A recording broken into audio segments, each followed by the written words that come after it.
In a world where horrid stenches and piercing screams come not from the realms of fantasy, but from the nightmare of reality.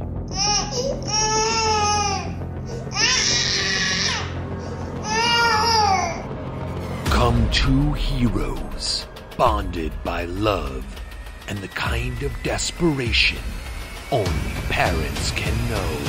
No! God, please, no! No! No! Behold, RPGs and Baby Makes 3, the greatest podcast in the history of all podcasts, by parents who have made a podcast about being gamers with a baby. Did I mention it's a podcast?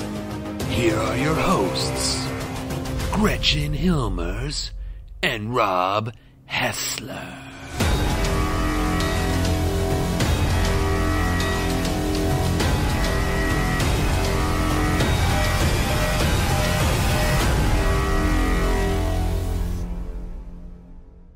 All right, episode 6 of RPGs and Baby Makes 3. Welcome, you all. I am Gretchen Hilmers. Oh, wait. And I'm Rob Hessler. That's with you as not always. Right. Shape changers. Except we're very terrible shape changers because we don't have each other's voice. We don't have each other's voice. We failed in body voice. shape. Yeah, we failed our proficiency check. Let's roll for initiative. They see me rolling. Some people are born lucky. Let's roll. Roll for initiative. All right, roll for initiative. Let's talk about our week in gaming. Actually, let's talk about the last couple of weeks in gaming because there's been a lot going on. And one of the things, well, first of all, I mean, we played the game Troika last night, and we're going to talk about that on the show today. We're going to do a little review of Troika, if you're not aware of that. That was a really fun game last night. Oh my god, it was so absurd. I loved it. You know, I think also one of the things that's kind of cool, there's a couple things that, and we'll talk about this when we get to the review. First of all, it was a game that was really simple to jump right in. It was, the character creation process was 5-10 minutes long, you know, jump right in. But what was cool is we found this on a Discord server, and it was a one-off, and it was kind of open to everybody. And this is a great resource for parents, I would say, is finding these Discord servers that have these games that are kind of like, they're at random times, like all throughout any given day or week or month, and they last a certain period of time. Right. So, like, this was a one-shot, so we had, okay, we can do this tonight, let's do it. Yeah, exactly. And it was, you know, we planned, I guess, a week in advance, but we kind of knew we could make it happen, and so it worked around our schedule with our little one. So, I mean, I think for parents, this is Discord is a really great resource, and we'll talk more about that, because I think that, you know, I've been getting us in, signing us up for all kinds of Discord groups lately here just to sort of check it out. And we've got another game coming up next week that we're going to do. I want to say Scout's Guide to the Apocalypse, but it's not. Junior Braves Guide to the Braves. Apocalypse. But right. Scout's Guide to the Apocalypse is a great movie. It is. I'm not sure if these things are related, but it almost kind of feels like they're related. I don't know. Anyway, we're going to do that next week. But again, that's through Discord, and it's one of those situations where it's just a one-off. We're going to play, and, you know, maybe we play with that Game Master again. Maybe we don't. Who knows? But it's a really great way to sort of fit a game into your schedule. But I kind of thought we would maybe delve in our last couple of weeks of gaming in a game that you and I play together where there has been a little bit of drama. We had to lose 2 players from our Dragonlance game that I run. We had 6 players in the game, and there was an incident. There was one player who had some disagreement, sort of play style wise, with a couple of the other players in the game, and it had been building and building and building, I think, kind of behind the scenes. And do you want to chime in on this at all? Oh, man. I don't know. I'm sad, you know, because one of the players we've been gaming with for a really long time, and he's a really good guy, and I've always enjoyed playing with him, and it hasn't worked out in this game, and I'm very sad about it. I'm with you on that. Yeah, one of the players, I mean, I'm getting emotional. I'm so sad about it. He has played at our home group since it started. He was one of the first members of our home group here that when you and I kind of decided to start doing gaming together and bring in other people to play random games, you know, and he was in a member of that. And I think it is a big loss. You know, it's the funny thing is that there's different tones for different games, and this game is an AD&D 2nd edition game. And for those who have played this, you know this game has been around since, I think, 88 is when it first came out. So we're talking, you know, at this point, 33 years that this game has been out. And what that means is that people have different ways of playing it. It's like it's kind of branched off into all these different play styles. Now that's true of every D&D. I mean, all role-playing games. There's no really right way to play. So there's the rules that start as the basis for everything, but how it actually all plays out at the table is different for everybody. And in this case, I just think that there was just a very different viewpoint of how the game should be played for this one particular player versus the rest of the players in the game, and it caused conflict to arise. And then we were playing online, so this kind of conflict that might be worked out had the table been still in person, because we weren't in COVID, we might have just been like, you know, where we're having an hour-long potluck at the beginning before we play every game, and everybody's more friendly, and it's not just sit down at the table and play. It might have gotten worked out, but because it's just the game, it became too much of a problem. And you know, it actually hits on another topic that I think we're going to talk more in depth about, which is it's what our cat would do to knock something over. I'm sorry, no, it's it's what my character would do. And I think... Wait, let me rephrase that. But it's what my character would do. For those people who have heard that expression before, it's what my character would do. That is an explanation for doing something in the game. But the interesting thing is okay, so it's what I think what caused the biggest conflict is it's what the character would do, but it's not how the player was playing the character. Because one of the characters, stop me if I'm wrong. If I'm wrong, then let's just, erase this. Oh, I'm not going to tell you you're wrong ever on the radio, because that's just bad news for me. Then it's recorded. One of the players is a Sylvanesty elf. High elf, like High the elf. highest of high elves, basically the most snootiest of elves. But she isn't played that way because that's not the group dynamic. So she plays it like a little snooty and a little bit arrogant, but she kind of softens that a little bit with the other players so as to work well as a party, because really the reason why we're playing the game is to have fun as a group, not have these like interpersonal relationships that bog the game down. So yes, and I think what you're hitting on is that the other player felt very strongly that the character needed to be played in a specific way, and it wasn't being played that way. And we've talked about metagaming a lot. In fact, in a recent episode, we did a segment on metagaming, and we kind of differentiated between good metagaming and bad metagaming. And I think this is one of those cases where it's like, it's what my character would do is bad metagaming, because it's like, or it's an example of not doing metagaming when you should metagame. Don't ruin the game because it's what your character would do. That's dumb. Yeah. There's no puppet master. And this deserves an entire... I mean, you could do It's What My Character Would Do, an entire show on that. We might just do that, actually, might. because I think it's a good topic. But I see it come up so often in role-playing groups. It's insane. I mean, like, we just in the last week, because it's been kind of in our forefront, just in all these groups we're a part of, it just came up time and time again, and I kept on saying, oh, look, Gretch, here it is again, here it is again, here's again, and it's like, it's an issue, and I think we should talk about it. But yeah, we lost a couple players. Makes me so sad. Mm-hmm. I hope we can continue playing in other games, but I think some feelings were hurt, and I really hope we can see this through. Because, we're friends. Friends are going to have hard times, you're going to have good times. But the bottom line is you try to work it out.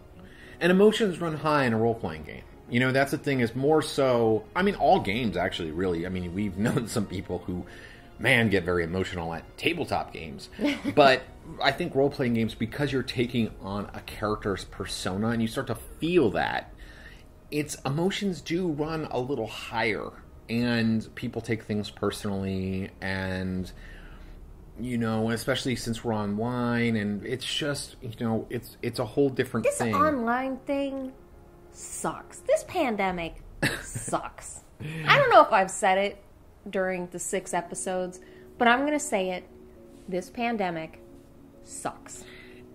It really hurts gaming, but it also makes gaming awesome and easier because we're branching out more in other ways. Well, it doesn't hurt gaming in the sense... when you're talking about people getting into it, gaming has absolutely exploded during the pandemic. It hurts in-person games. Yeah, I'm looking forward to being back at the table with people, because I think that sometimes that these issues that happen, it's just like on the internet. People will say things that they would never say in the comment section. They would never say it to somebody in real life. Oh, okay. People other than Gretchen. But yeah, I think when you're at the real table, I think these things can kind of get resolved, especially when you're playing with friends. And, obviously, we're adult gamers here. This is, if you're listening to this and you've got kids and stuff, we would hope that the maturity level is a little bit beyond, our teenage years of gaming. But here we go, here we are still losing players. So maybe not. Maybe these things can extend into adulthood. But yeah, that was unfortunate. But the game did go on. We played another session the following week, and there was just the 4 players. And I will say that, the player the main of the 2 players who left, and the other guy left as well, kind of in solidarity, I guess you might say. But the remainder of the 4 players left. It did feel a little bit more laid back, because that one player had kind of been at odds with the way the game was played for quite a while. And so there was a tension, and that tension is gone, Yeah. And it's also interesting because when I talked to the player, they explained to me that they were playing their character, which was very quiet and, I don't know. Gruff. I don't know. That's a crappy situation. Nobody likes losing players, especially when they're your friends. And I think that's the thing here. But it is part of gaming, I think that's the thing, is that none of this lasts forever. It's all ephemeral. And hopefully, you realize it's just a story. Let's just move on. And I hope that we can all play together again. Because something that happens in a game is not a reason to lose a friendship over.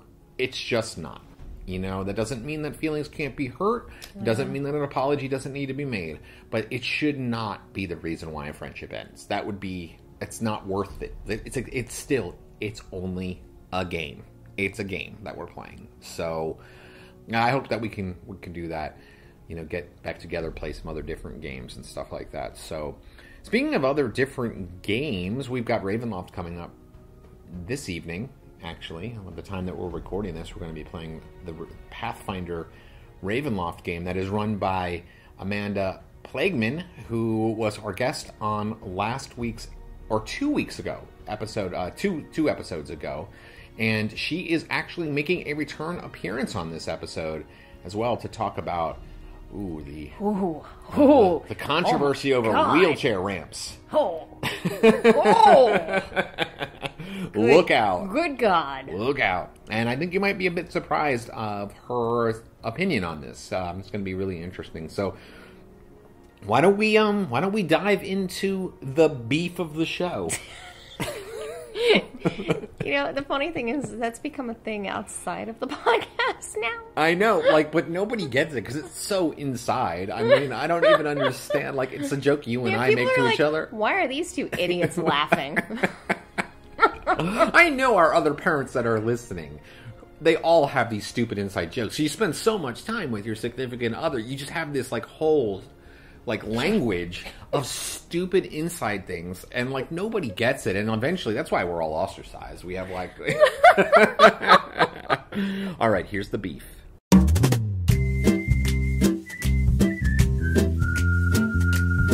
I have to learn another system. How many systems are there?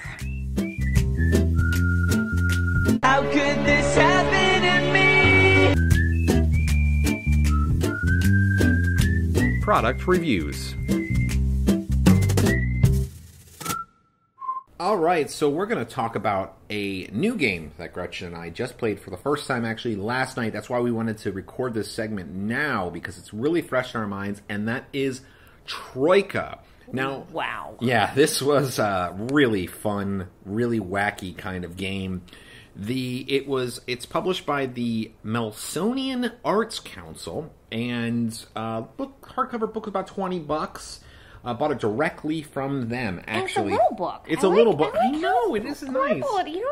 It's like a 6x9 hardcover book. It's got nice color illustrations inside. Amazing illustrations. Beautiful design as far as it goes. The book itself is about 110 pages long. So it's kind of compacted. It's a very simple game. How long would you say it took us to make characters? Maybe 10 minutes? 15 at max? I mean, I don't know. We like to talk a lot and joke. So I think it took us about half an hour to do the whole process. But you could make a character in 10 or 15 minutes, I would say. So easy. Especially when you randomized what your character was. Let me read this introduction here. So this is kind of what it says about it. It says, beyond that, what you have, and it kind of describes what a role-playing game is, and then it gets into the description of Troika. It says, beyond that, what you have here is Troika, a science fantasy RPG in which players travel by eldritch portal to an non-Euclidean labyrinth and golden-sailed barge between the uncountable crystal spheres strung delicately across the humpbacked sky. Boom. That sums it up, I would say. Can you say that one time fast? No. How many times did it take Rob to get through that? You don't know because he edited them out. Edited it, so nobody knows. But the character creation rules are very simple, and they're pretty. It was very fun to randomize it. So what you kind of do is that each character has basically there's a 5-part character creation system, I guess you might say. There's a character sheet that you can photocopy from the back. It's a very simple character sheet.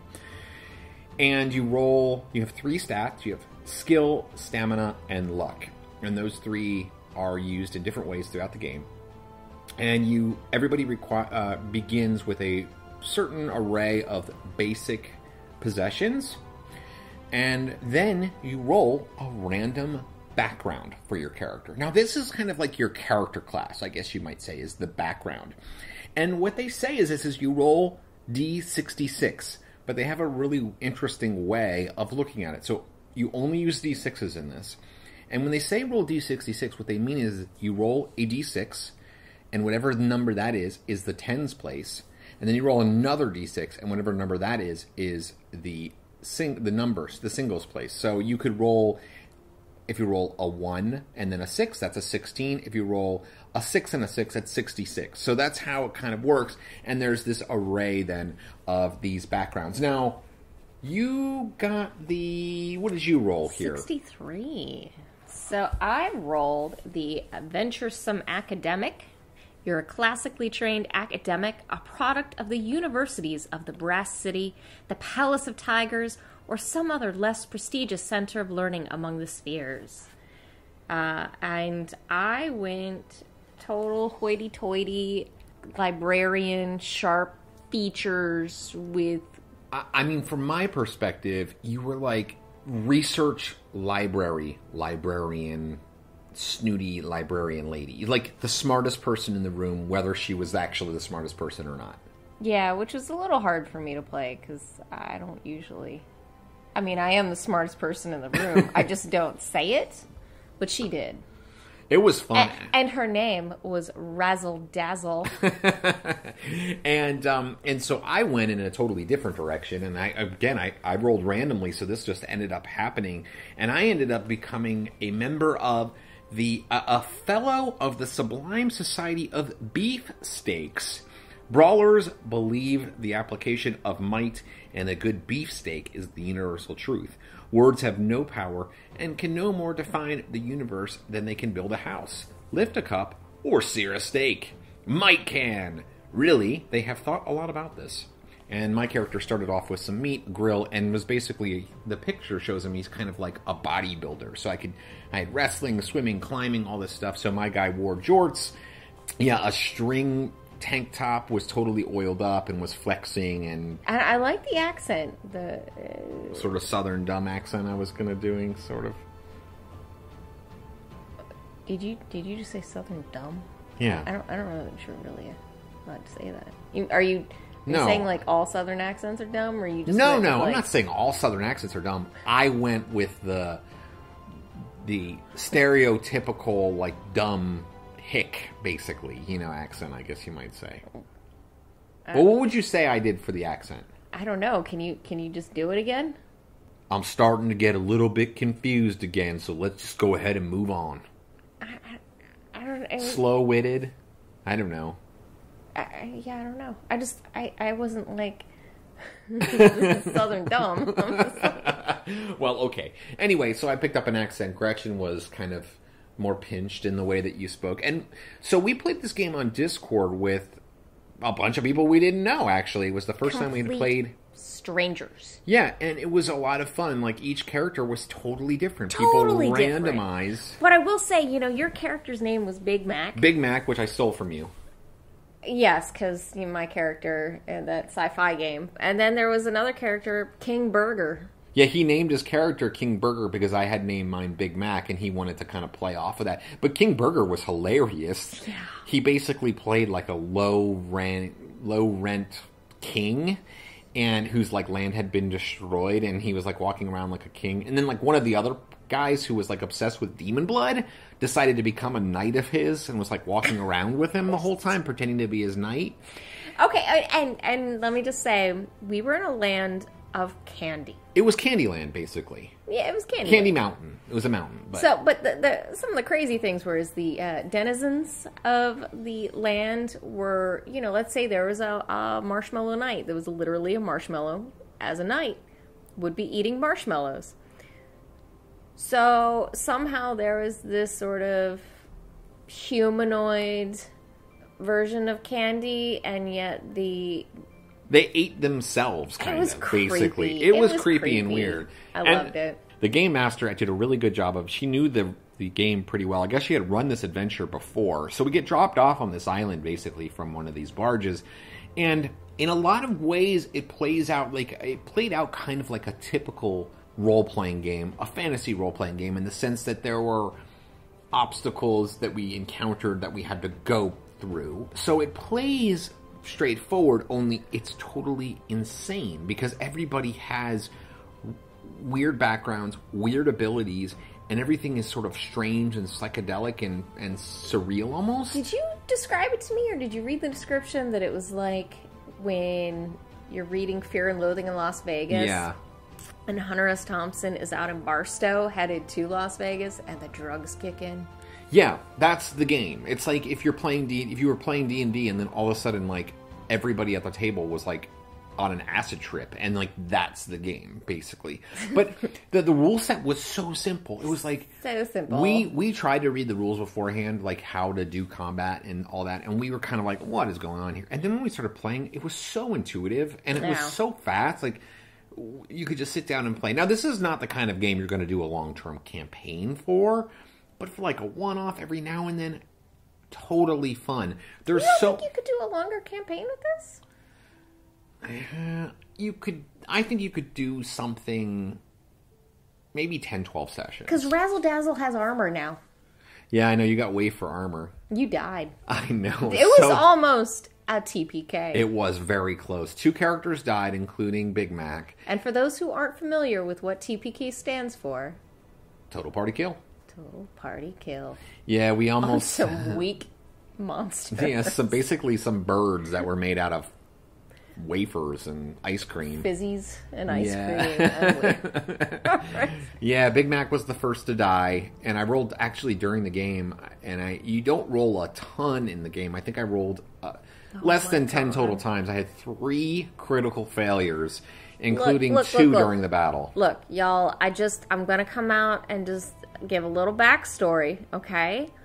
Computers and my husband they don't get along. Okay?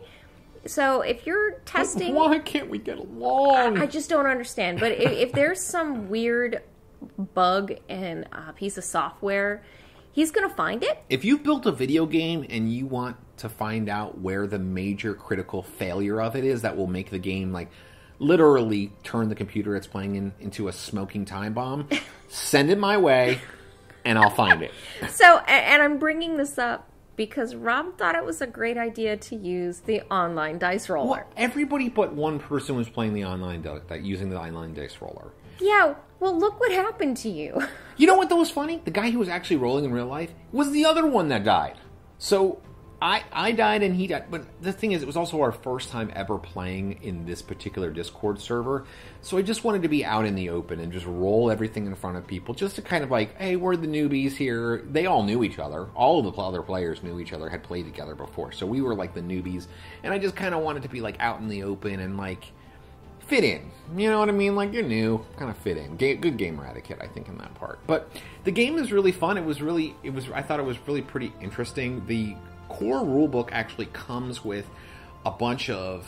There's a ton of different, I guess you could say, monsters. Like, there's a bestiary section in there of enemies. There's all these spells in it. And there's an introductory adventure there. They published a couple of other things as well that you can buy, like other supplements and stuff with other adventures, so you can kind of play that. But I kind of feel like if you started getting into this game, you could easily come up with your own adventures, because you can do anything. Like, the way the game is, it's just so freeform and so surreal that it just lets your imagination go crazy, and you could, make an adventure for this game. I mean, just take your fever dreams or nightmares and turn that into an adventure. But it was pretty lighthearted. I mean, I know, like, my character died, but, we were laughing. All of us were everybody was having such a good time. Oh, my God. It was so funny. Oh, there were just a lot of really funny moments. Like, there was that the guy who was playing sort of a southern priest, basically, and everything was a sin. Everything was a sin. He worshipped like the red god or something, and he was hilarious. And again, like, he just randomly rolled up his character and decided to play it. Some people were rolling up their characters like before the game, like earlier in the day, and it's definitely one of those games where if you've got some improv skills, man, it is a great opportunity to use some of those improv skills and just take up a character. So, anyway, I would very highly recommend this game. $20 for the hardcover? Yeah. I mean, seriously, you really can't beat it. Like I said, I bought this directly from the creator on their Amazon store. So they have a store on Amazon, and I bought the book for it, $20. It was on Amazon Prime, came in 2 days. Nice little book. Of course, if you can buy direct for them through their website. They don't have. I couldn't do that directly through their website. Maybe you can, though. Maybe I missed that. But I went to their website first, and I kind of learned a little bit. But anyway, yeah, I ended up getting it. I did get it through their Amazon store. $20, came in 2 days. Nice little book, great illustrations. I would definitely recommend this. Just fun. Maybe we'll do an actual play podcast of this at some point, because I think it'd be really kind of fun to let people hear how a game of Troika is. It's so easy. Maybe I'll run it. Ooh. Oh. And so it's spelled Troika! Exclamation points. So yes, it is it's a fun little game, and I definitely recommend it. And this is a great kind of, like, whoever you can get together, anybody can kind of play this game. Beginners could play this game and no problem. So, good stuff. It was great.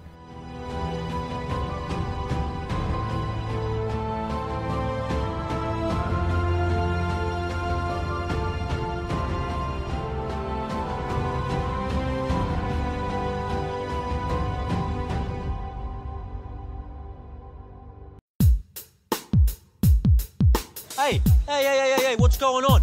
We look at the person through the peephole. You talking to me crazy? Maybe if I get lucky, we get a little action adventure of our own going, you know what I'm saying? Proficiency check!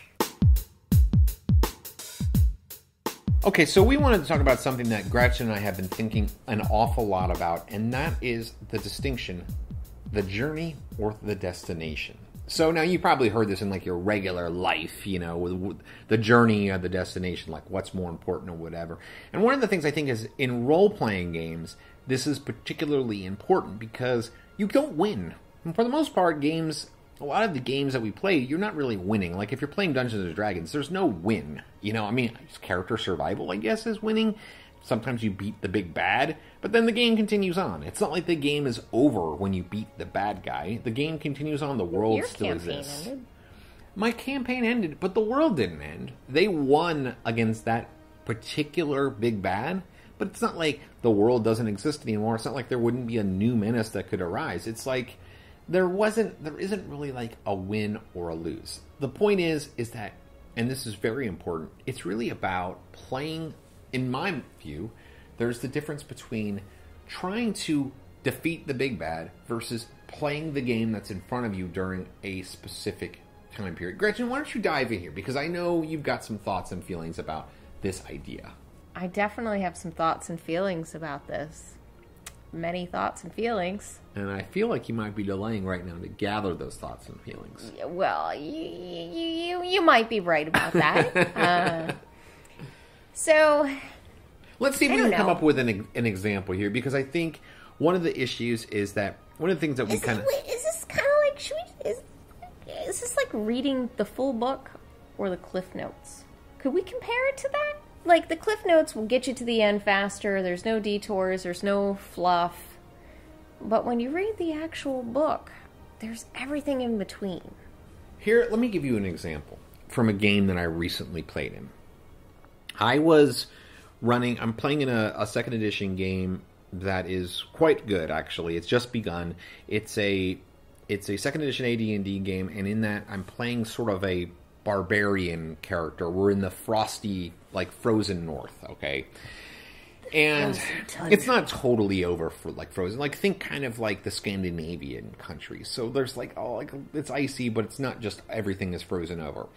We come across... There is a short summer. Short summer. That's true. Well, you know, your brother's a Finn, so he knows.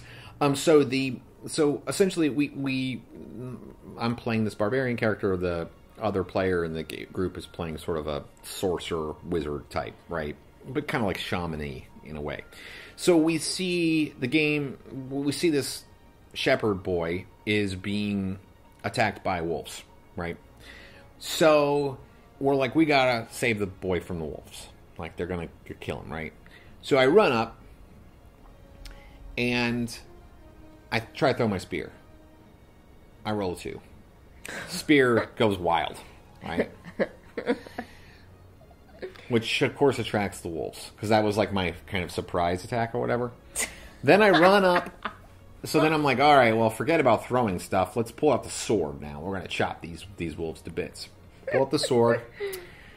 Roll a nat 1, critical failure on my next roll. Sword flies out of my hand. Were you using the online dice? Oh, yes. Okay. Sword flies out of my hand, sticks into the ice. The DM described it as like Excalibur sticking out of the ice. So there I am, and then I'm like... Did you learn your lesson? Okay, no, keep telling us about this. I don't learn lessons. And then... You heard it, folks. So then, like, the wolf is eating the 14-year-old shepherd boy. And so then I'm like, well, screw this. I'm not going to even use weapons. I ball my hands into fists. Like, I like, connect my hand, like, you know, make a web with my hands. And I'm going to just... You did a hot potato? A hot potato, yeah. I did a big hot potato. And I'm like, I'm going to smash the wolf, okay, with my hands. Barbarian smash. I missed, of course. But... like, wolves don't really like humans, so the DM was like, okay, well, you kind of scare the wolf off, when actually, really, it was because my companion was using intimidating and, like, screeching and yelling in the background to scare off the wolves. But to my character, it looked like I was scaring off the wolves. So then the wolf starts running away, and I'm like, Goddamn wolf. I'm going to kick this wolf as it's running away because I'm pissed. Nope, missed with the kick. Okay, so the reason why I'm telling that story, it's a hilarious story, of course, but... It's so funny. The reason why I'm telling this... So we saved the boy, we end up going back, and like, so the kid had killed a wolf before we showed up, had become a man, he was allowed to go into the lodge now, and like, so we kind of helped him survive so he could become a part of the tribe. It's this whole thing, right? But what I remember is the hilarity of missing with the spear, the sword gets stuck into the eyes, all of that, right? Not the, we succeeded and saved the boy, we had this big procession going into the lodge, the chief welcomes him into the tribe and all of that. Like, the end, the goal was the success of that happening. But what was the fun of it was all of the hilarity that happened between us seeing what was happening and that end goal. Like, to me, what made that session was all of that other stuff. And I'm, like, grunting and yelling and cursing the gods for, like, for missing and all of that, right? So, like, that's a very, very small example that happened within one session. But a lot of times, I mean, you can kind of apply that example to long-term campaigns where, like, maybe there's some evil villain at the very end of 10, 15, 20, 50 sessions of gameplay, right? That you're trying to get to. But the fun of the game is the points between then and now. All those little unexpected things that happen in the middle of the game. The journey is what makes a role-playing game fun. Those are the moments we remember. You know what I mean? Let's give an example. And we have talked about this on the show before of the Megan and the candy cane and Krampus. So Megan in my Supernatural RPG was amazing and saved the day with a candy cane. Right? But you know what I always think of with that? Is that she picked up the candy cane and used it as a weapon against Krampus. I actually can't even remember how you drove off Krampus as a group. I don't remember how you won that. I remember the detail of the hilariousness of Megan grabbing a yard candy cane. Yes, okay, but I remember that I didn't do so well on a roll, and instead of actually hitting Krampus with the candy cane, I accidentally knocked the sack of children off of his shoulder. Which still works. Right, that's a fail-forward game. So, like, when you fail at a roll, it's supposed to have an action that you weren't expecting, but not necessarily that won't help progress the story. So that, in that sense, that makes a lot of sense. So I remember, because Megan saved the children. But wouldn't you say, though, that the legend of Megan is about that moment? You know what I mean? Yeah, I mean, we all still laugh about this. And think about that, like, every out there, if you're listening to this, think about your favorite games that you've ever played, your favorite RPGs, and you think about your favorite characters, and the favorite moments that you've had with other players. And there's moments when you're just, like, laughing or dying, or, like, there's just the best moments. It's never the big bad moment that we think of. And at least, I mean, we might, but for the most part, it's like those little moments where it's like some crazy thing happened that no DM wrote into the module, you know what I mean, or into their plan for the night. It's like some random thing that happened in the middle of the game. It's like, it's those moments that happen as part of the journey.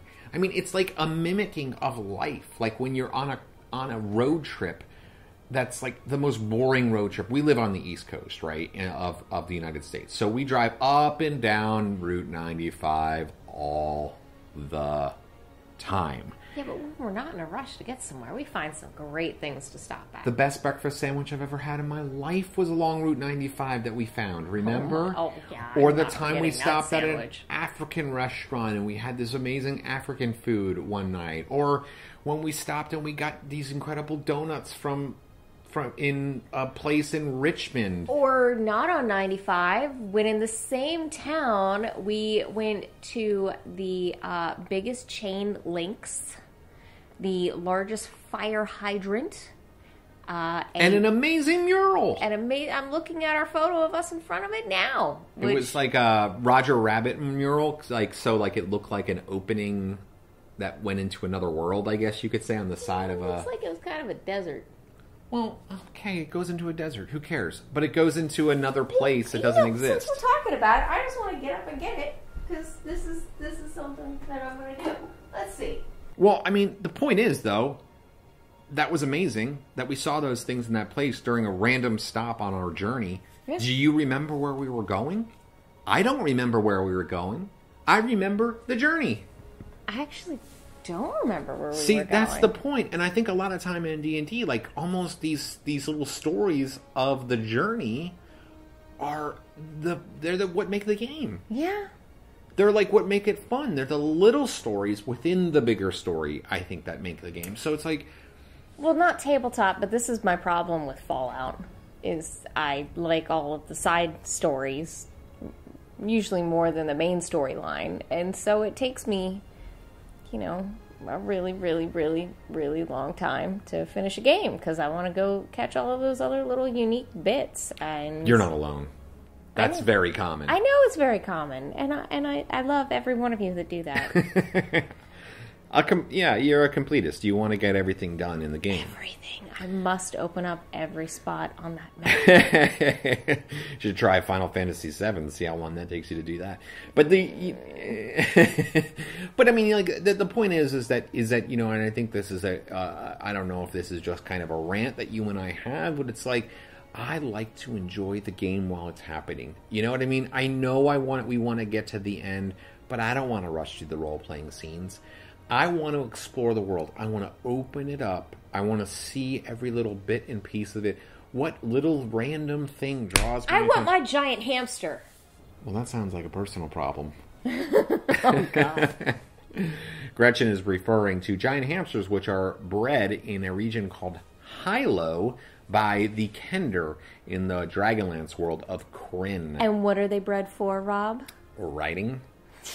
Yeah. I mean, who wouldn't want a giant hamster mount? I mean, come on now. You know what I want to know now is I want people to tell us their stories. If you've got a great story of a journey, not the destination moment, these little moments that you've had in your game that are just like the best, the things that make you love role-playing, that really maybe it's no part of some bigger storyline, just send it to us. Send us an email. We'd love to hear from you. It's rpgsandbabymakes3@gmail.com. We'd love to hear from you. And we'll read it on the air if it's good. So you better bring your A game. Or B. I'm not that picky, guys. Probably get a C, actually. Actually, we'll just take any emails. Yeah. Yeah. Hey, you want to send us some emails? You should totally send us some emails.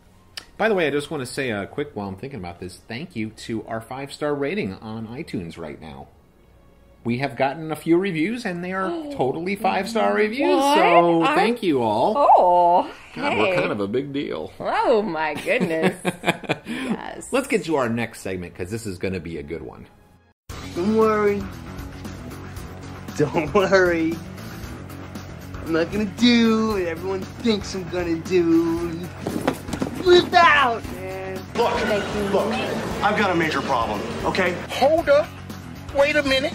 Something ain't right. You have no power over me. Groans and moans.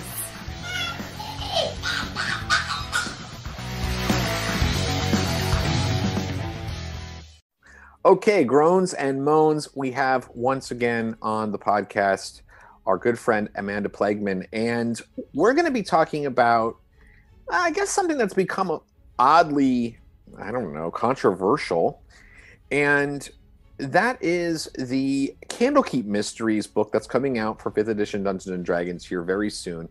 Not so much the whole book, but one particular adventure designed by Jennifer Kratchmer. She is part of the Silver and Steel actual play group, and she's a designer, and she created the accessibility in gaming resource. And as a part of the Candlekeep Mysteries, she wrote an adventure that incorporates sort of accessibility into the game. So I'm going to read this little quote here, and this is from an article on Polygon.com. This is not something that's new to tabletop gaming or new to D&D, but it was important to me to make accessibility part of my dungeons, Kretchmer said.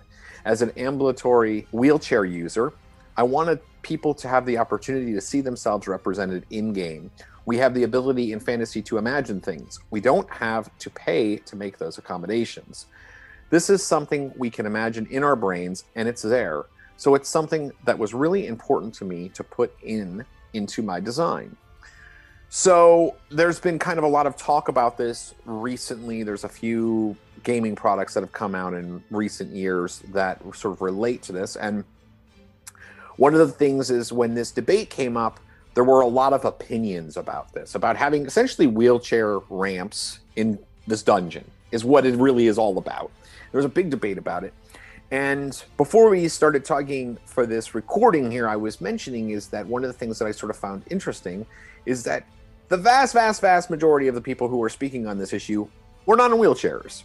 So there were people on who were saying this is great, accessibility, et cetera, et cetera. And then there were people who were saying this is so unrealistic and this is really stupid. And none of those people actually had firsthand experience. So Amanda, you and Gretchen and I have been playing RPGs together for a number of years, and you are in a wheelchair. So wanted to kind of ask somebody who actually maybe knows a little something about this topic instead of just knows how to post on a social media site, kind of get your feelings about this. So Amanda's a great note taker, and she sent us over an essay actually about this, essentially a very nice outline about kind of how you feel about this. But knowing what you know, of course, you read about Candlekeep Mysteries, and there's a new Pathfinder 2nd edition supplement that's coming out that talks about this a little bit.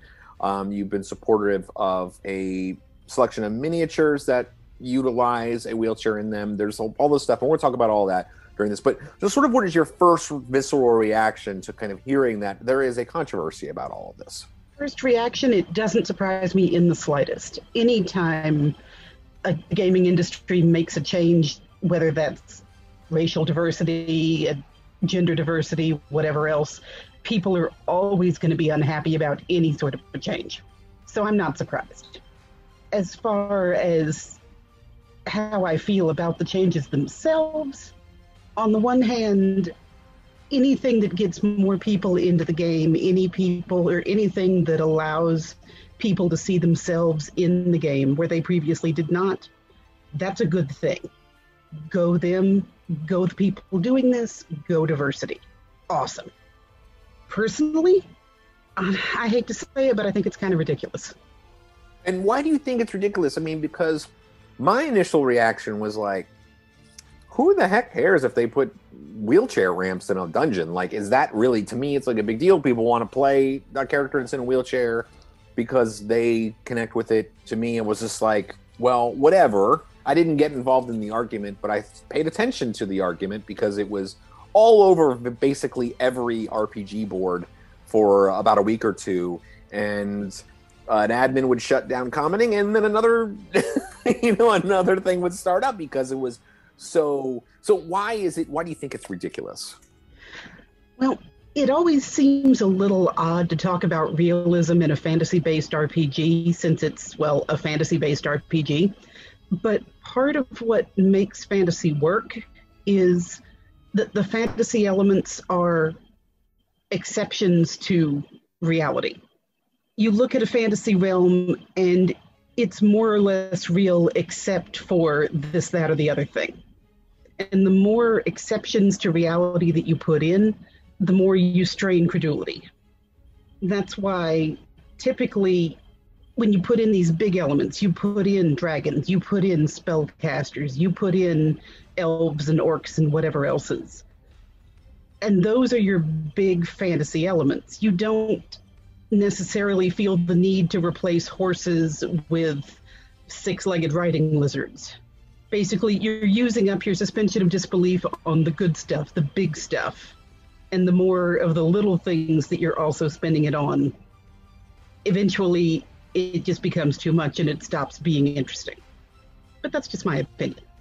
Well, but I mean, I wonder though, like, so, okay, so this Candlekeep Mysteries supplement, for example, it's got 17 adventures in it, okay? Mm-hmm. And one of those adventures has accessibility that it goes into and it has wheelchair access. So it's not like we're talking about some sort of, like it's every dungeon now is going to have wheelchair ramps. Right. Just as much as, I mean, so like I kind of wonder, like, is it even really a big deal at all? Like, I mean, like that we have these kind of controversies that come up all the time, and that was one of the things that I thought of first off. Like, again, like I said, it's like I almost thought, well, what do we even, like, who cares? That's a very good point, and you're absolutely right. It ultimately doesn't matter. If you want it, I'm glad that it's there. I genuinely want you to have the elements in your adventure that you enjoy having. Excellent. You don't have to use it. If you don't like it, ignore it. There's no need for this controversy. Even as much as I find the idea off-putting on so many levels, I don't need to argue about it. I can just say, great, I'm glad it's there. It's not a game element that I'm going to use. And then I get to move on. Until, of course, my good friend of so many years says, hey, look, you're a cripple, come talk to me. Well put. But the funny thing is, though, is that, so one of the things that you kind of pointed out, you in our correspondence before this, is that it's a little bit condescending in some ways in your mind. And I thought that was kind of funny because I sort of mentioned this before we went on the air. It's like all the people that had opinions did not have any firsthand experience of being in a wheelchair. So they don't even really know what they're talking about. Like it's not now, but I would say though, in the case of the person who specifically designed this adventure, she is in a wheelchair. So there is she's got firsthand experience. So like, to me, her opinion has room matters. to speak. Yeah. Mm-hmm. Yeah, she has room to speak. I have room to speak. I love y'all dearly, and I'm glad that y'all are having this discussion, but y'all don't necessarily have room to speak. And I mean, I think that's totally fair. And I mean, I think that's one of the things that I think is kind of why, I mean, I guess the trolls trolls are undefeated. I mean, so you're going to have that kind of contact out there. Now, I wanted to talk about some of the other things that have come out in recent years, because I think that there's actually some really interesting things. I mean, first and foremost, let's talk about the miniatures that were done by Sarah Thompson, who goes by Mustang's Art on Twitter, who did the combat wheelchairs. I'm just going to say, first and foremost, these are badass miniatures. They are really good miniatures. Well designed. They're amazing. Yeah, they're really cool. So now you supported those initially, I know, and part of it was that they're awesome, but also and you wanted to support them to a certain extent. Exactly. Like I say, I mean, I fully support these elements being included in the game, in the gaming industry. These elements should exist. I just don't want to use them. But you're right. These miniatures are absolutely amazing. And I'll admit, as much as I love it, when I got my miniature in, I was a little disappointed because I was looking forward to painting it myself. And then I got the miniature and I realized, wow, this is above my pay grade. I cannot paint this in a way that will do it justice. So they're so detailed, They are. So I hired my good friend Andy to paint it for me, and he did a wonderful job.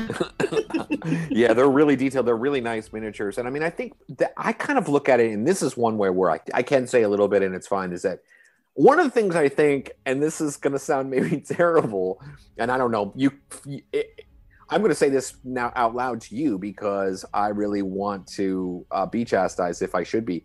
But I think they just look so cool. Like, I mean, I understand, I just think that there's kind of something cool about, imagining a D&D hero in a wheelchair, or, a villain, or, a character of some sort in this, if they look like this, I mean, to me, it's just a cool fantasy option. You know what I mean? Absolutely. That's the way I kind of look at it, is it's it's as much of any as any option that you might choose as playing a character. You know what I mean? So to me, I mean, I would want to use these only to the fact that then I could have somebody in a really cool ass, spiked wheelchair wielding double battle axes, and they look amazing. And anyway, who doesn't want to be Professor X? True. You're absolutely right. They're visually stunning. The idea is just fascinating. And for that matter, disability in RPGs isn't completely new. Paizo's Pathfinder First Edition actually had an entire character class, which has its own issues, that was partially devoted to being disabled in some capacity. So, I mean, this is a new variation on the trend, but it's not, breaking new ground as far as that goes. Well, it's interesting that you mentioned that, because that is absolutely true. I mean, I think of the three of us have played the Supernatural RPG. We talk about it all the time, and there is traits and disadvantages, and those are things that give you help enhance your character or challenges that you have to deal with. And you trade challenges to be able to have advantages and traits that are positive for you. And one of them, for example, is you can have blindness or deafness. And it's a 10-point disadvantage. And then you can exchange that for other things which give you sort of enhancements. So like, and that game came out in 2009. So you're talking about, I mean, this is 12 years ago that the game came out. And to me, it's not even a big, like, you don't even really think about it. It's a part of the game, and it's incorporated into the game, and it's, I guess, an additional challenge. But I don't believe that in the case of the like supernatural RPG that it was meant to be any sort of empowering kind of concept. It's not like, oh, look, you can play someone who's like you. I think it was more just like, well, here is a thing that some people have to deal with, and now you can have that thing as well because it's reflecting realism. Whereas what we're talking about here is a fantasy RPG where magic exists, where there are literally spells that, you know, if you lost the use of a limb, that you could therefore get magic to repair said loss of use of the limbs. Now, of course, not every game is the same, and different magic levels, and everybody plays a little bit differently. And I would also say that this more recent push is absolutely meant for inclusion purposes, not for flavor purposes. They're not trying to make, oh, here's a cool flavor element. This is like, we want people to feel included. Right, and that is a very important point to make, that with the combat wheelchair and these new adventures, this is being done from a position of inclusivity and diversity, rather than, let's see if we can make your character's life more difficult. I wonder how, like, you know, just kind of dovetailing off of this into sort of a general, because this is kind of like part of I think a move in recent years towards increasing inclusivity. I mean, we had Gretchen and I had a discussion on a recent podcast episode about Dungeons, Dragons, and Diversity, this article that had come out in Wired magazine, and I know we shared that with you. We had a kind of a group discussion amongst our home tabletop group, and there was some opinions about that. And there definitely seems to be this movement towards removing racial exceptionalism, for example, from the game.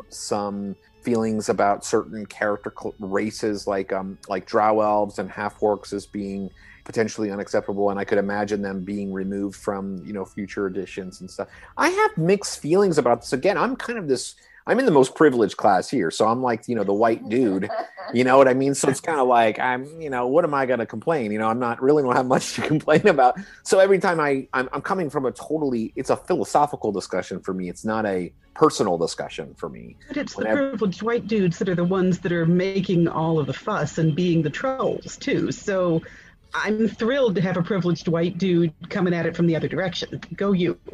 Well, okay, sure. But I mean, I also just like wonder, I mean, you know, I did get into an argument with somebody on social media recently, and it was... Surprise. You mean somebody on the internet was wrong? Yo, there's someone in the house that's usually wrong. I can't even remember what the details of the disagreement were. It was a discussion about... Oh, okay. So here was the discussion. Is that they posted up that people in their group wanted to have graphic sexual content in their game. All right? And my response was, I think this is disgusting, and I have no interest in it. However, if you and everybody at your table agrees, that's perfectly fine. You do what you want to do. And I got into an argument with one person who happened to actually be the moderator of the group, so that definitely tamped me down a little bit as far as I was interacting with this person. But the person was like, well, that goes against and it was in relation specifically to Dungeons and Dragons 5th edition.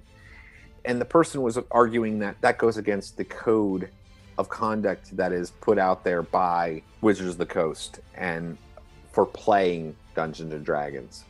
And of course, that's an extreme opinion. Nobody's going to tell me what damn code I'm going to play by at my own home table. Okay, I'm sorry. Well, I'll do whatever I want in my own home table. Exactly. And we all will. I mean, that's just the way it is. But there is an increasing amount of that kind of thinking where there is the right way to play the game and the wrong way to play the game.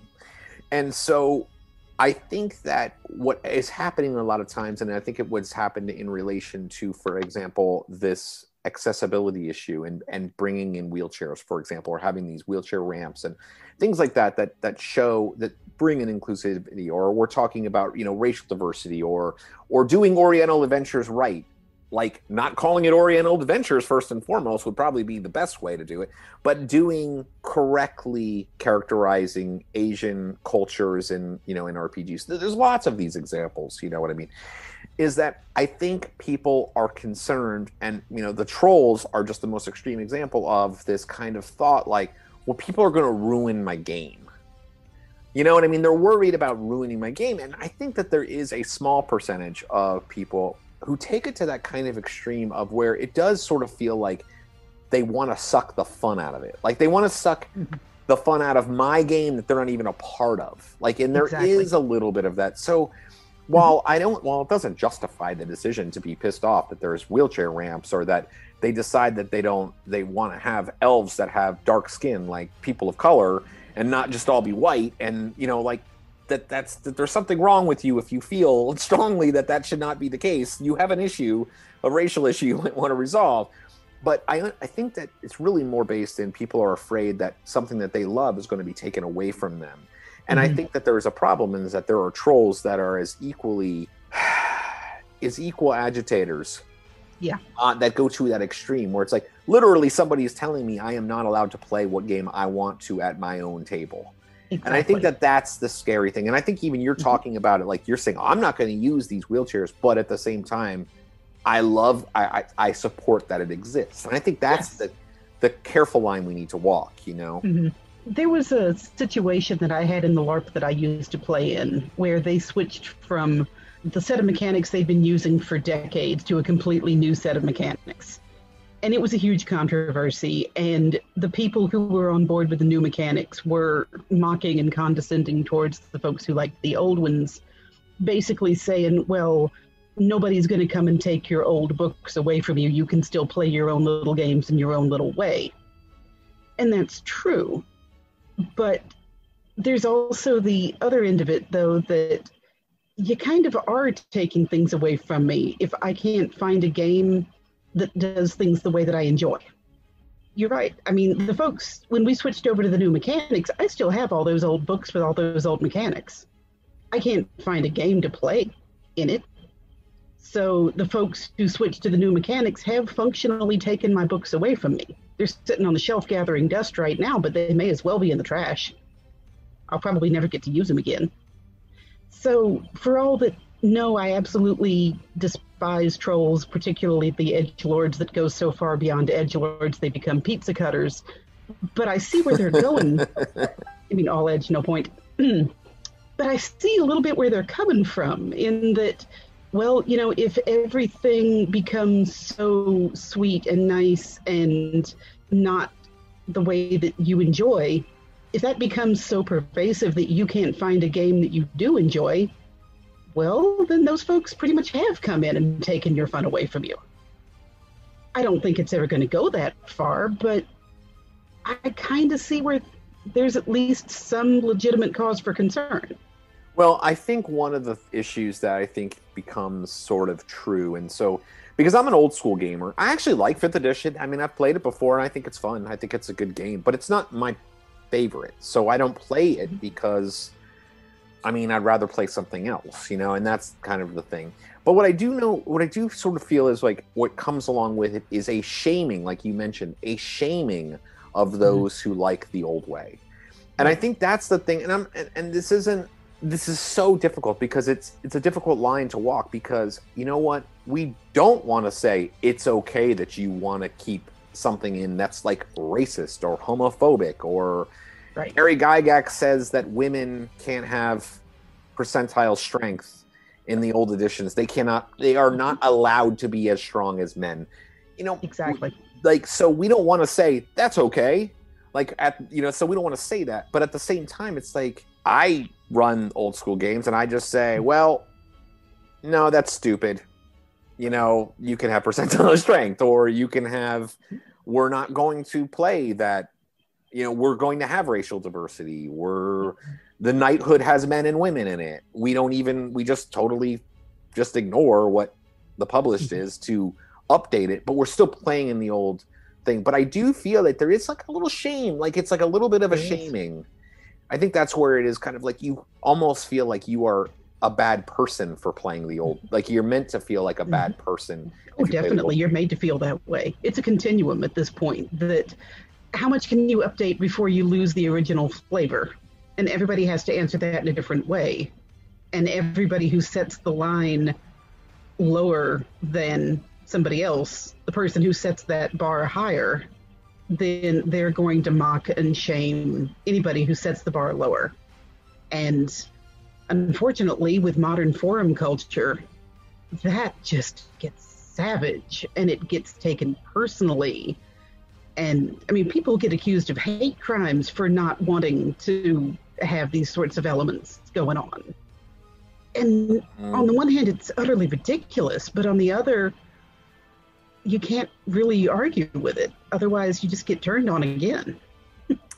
Yeah, I know. On a very rare occasions that I've posted some contradictory responses to such folks in a way that I thought was somewhat reasonable. You know, it's not even inflammatory, just reasonable discussion points. I've very much found myself regretting it because it's just like, and I don't mean to like, I mean, I'm pretty open-minded about many things. But I'm very socially liberal. So, I mean, it's like, you know, as far as that goes, I'm not really like making any, I'm not controversial. I mean, it's, you know, I'm not saying that, but it is sort of interesting. And I think that you make a really good point, because it is like those old games, they sort of kind of do go to die in a way. I mean, like, and they're still popular and they're still a part, you know, I think the internet certainly helps as well, you know, with those things, because it makes it so that way that you can have to find those 5 other people to play with, but your pool is much, much bigger. So you can much more easily find those. But it is interesting. I mean, like, for example, I mean, I think you give a good example is like, you're not a big fan of Pathfinder 2nd edition.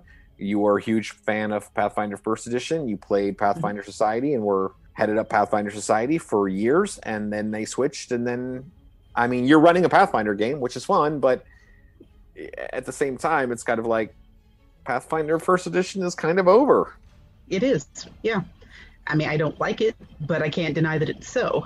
And there's even a great deal of shame involved in the Pathfinder community, that anybody who still supports and advocates for 1st edition, they're behind the times, they're unwilling to move forward, they're not willing to learn new things. It never occurs to the 2nd ed enthusiasts that, you know, a lot of us have tried the new thing and didn't like it, and have said, cool, you do you, we're just not going to go along for the ride. I bet you they're already starting to think about 6th edition right now. I agree. Been thinking that for the last year or so. Yeah, and so they're probably starting to think about, like, well, how are we going to define, like, what is the core values of the new edition going to be? And that's always a question that comes up, because it is, you know, you mentioned the big change, you're concerned, you know, how far away does it get when where it's no longer the game? This is the one that's the scary thing, but it's also the hopeful thing, because I would argue that going from 2nd edition to 3rd edition was a dynamic change. It changed the way the dice were. It changed savings throws. It changed it from a stat-based, class-based game to a skill-based game. And it was a very dynamic change. But when I play those games, when I play your Pathfinder game, which is 3.75, and I run my Dragonlance game, they both feel like D&D to me. Absolutely. So, like, somehow, in spite of the fact that the games are so different, they still both feel like I'm playing D&D. But the thing is that 4th ed doesn't feel like D&D to me, and I don't think it does to you either. That's true. You're right about that. It changed too far. And how do you know if it's too far until you've crossed that line? Yeah, and we're also going to see who are the voices. You know, because this is kind of a societal thing that I think is interesting, and it was true in 2014 when 5th edition came out. But I think interest in D&D was lower than it is now, because back in back in 2014, that was at the, after the unsuccessful 4th edition, they're coming out with 5th edition. People are not really playing the game anywhere near the levels they are now. But with anything in society, the loudest voices, which is not necessarily the majority of the people, are the ones that seem to be heard. Like you think about it, like in our politics today, for example. Exactly. So I wonder if these voices that seem to be getting the most press, like in articles like Dungeons and Dragons and Diversity in Wired magazine, or these debates that ignite over having wheelchairs and wheelchair ramps in one adventure in a series of adventures that come out in one big book, are those the voices that are going to decide what the next iteration is? Exactly. Or you're right, like where is the line? Who's going to draw the line? Because that's really what decides on if the game maintains what it is. Because those voices, they're the ones that are advocating for inclusion of wheelchairs and accessibility ramps and all of these things. On the one hand, they're just as loud and just as extreme as these edgelords and trolls who are advocating to keep women in their place, not having percentile strength. An extreme positive is still an extreme. Right. Yeah, you're right. Well, okay, so you sent an entire write-up of information about breaking down why a wheelchair is not going to work in games. And I would really like to go over some of this. So please, I mean, I don't know if we want to go through this bit by bit, but I would love to hear you talk through this. Well, if you like. I think probably the single most important thing to remember, though, is for everybody that is part of the disabled community and they're saying, oh, this is wonderful, we want to feel included, we feel seen, that's completely valid. And I support that. And everybody should have the right to feel seen. And part of this is, their argument is this is a fantasy game, and a lot of the things that we have to deal with in reality, we don't have to deal with in fantasy. But they're overlooking one really major point. A significant portion of the disabled community would prefer not to be disabled. I don't play these games because I want what I am to work. I play these games because I want to be something else. I don't do this because I want to be reminded that I can't walk. I don't do this because I want to be reminded that I can't change the light bulbs in my ceiling fan. I do this because I want to run and jump and attack and cast spells and do the things that everybody else does, not have everybody else stop and accommodate me. Well, and even beyond that, like extraordinary things. I mean, we talk about like your character in my game, Melanora. I mean, she flies on a broom and casts fireballs and like does all this stuff. I mean, like that's the thing is like, and she's a power. And she's sassy. She's very well. Amanda's sassy in real life too. No. But I mean, like I think about it too. Is like how often like we all play characters that have exceptional talents. They're beyond. We play geniuses when we're average intellect. We play people. I play something with very high dexterity that can tumble and juggle when I, walk into door jams on a daily basis. But do you apologize to them when you do it? No, because you know what? F those effers. I curse under my breath and I sit down and I take a moment and I don't let my child see that I just want to scream because that hurt. No, but it's funny because I'll play like a big brutish fighter and like I'm in real life, I'm not a brute. I mean, I don't have massive strength. I can't solve all of my problems by just killing everything in my path. Like, what, and I you want can't just gore everything with your horns? No, exactly. Right. So that's the thing is I think there is something to be said. I mean, that's even beyond disability. I mean, we play these games, I think for the most part to do things which we cannot do in our regular lives. When I run a game, I tend to run heroic fantasy. I don't really, at least when I'm running a D&D style game. Like, so the characters, there's highs and lows, but the characters win. You know what I mean? And like you kind of like you're the heroes and you do amazing and incredible things. You know, we don't like play out how you have saddle sores or like, you know, you're or how women get their periods every month. Exactly. How do you navigate that? Yeah, hey, dysentery we're on a is trip. not a thing. Hold on, y'all. I gotta go poop. Now, I'm aware that some people play the game like that, but for me, that's not the game that I play. I'm with you, is that we kind of gloss over all of those things because to me, that's not fun. And I have plenty of that in my real life. Like, we're not going to play 3 hours of me doing dishes and laundry during an RPG session. Right. Being disabled is not fun. I don't want to play it. If other people do, great. More power to them. I don't want to. Well, I think there you have it. If we're gonna, that's I think a great place to end this segment on. And Amanda, really appreciate you coming on and being just so bluntly honest and also accepting to people for asking our disabled friend to come and talk about it, because I really do appreciate it. It's very gracious of you to come on the show and discuss. Hey, I'm glad that you asked. Yeah, we'll always love to have you on the show, and you know you're a good friend too. So always love to have you in our home. I miss you. I miss you, and I miss your kitties. I was gonna say that Rabbit really misses you. I miss Rabbit. Yeah, I want to pet the kitties. Soon. They want to pet you too. Oh, I want to be petted by kitties.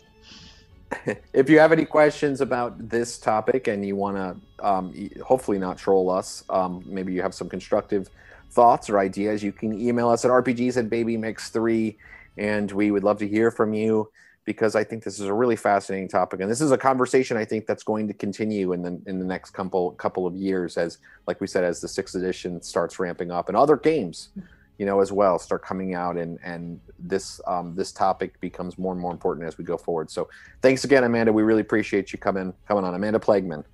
Thank you. I appreciated it. It was a lot of fun.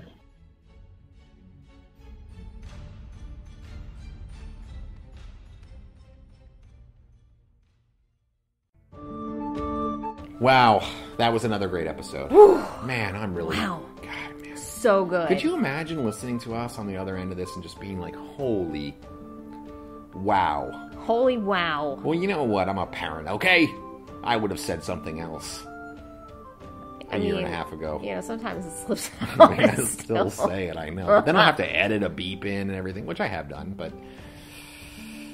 Thanks for tuning in. Really, seriously, all we appreciate it. I hope you got something out of all of that. Some controversy there and talking with Amanda Plageman. What not to do. Yeah, what not to do. I would love to hear your stories about Troika if you end up picking up that book. And of course, as we mentioned, if you've got your stories about your journeys that you've made in role-playing games, we would love to hear from you. Again, it's rpgsandbabymix3@gmail.com. It was a fun episode, and we'll be back in a couple more weeks. Gretchen and I have started working on the food episode. We don't know when that's going to be done, but we've been making some recipes. Yes, and continuing to eat said recipe. You know, I'm kind of sensing a trend that we talk about food a lot on this podcast. And we talk about food a lot, period. God, I love food so much. Food is amazing. I miss going out to eat. Well, on that sad note, thank you for tuning in. On a very special episode. On a very special episode of RPGs and Baby Makes 3. Meredith Baxter Burney stars as Gretchen Hilmers. Lamenting pre-pandemic life. The before time. Take care, y'all. We'll talk to you in a couple weeks. Thanks for tuning in. RPGs and Baby Makes 3 is a production of Gretchen and Rob sitting on their couch. Email the show at rpgsandbabymix3@gmail.com. You can find more episodes on Podbean, Spotify, and iTunes, as well as on our free Patreon page at patreon.com/RPGs and Baby Makes 3.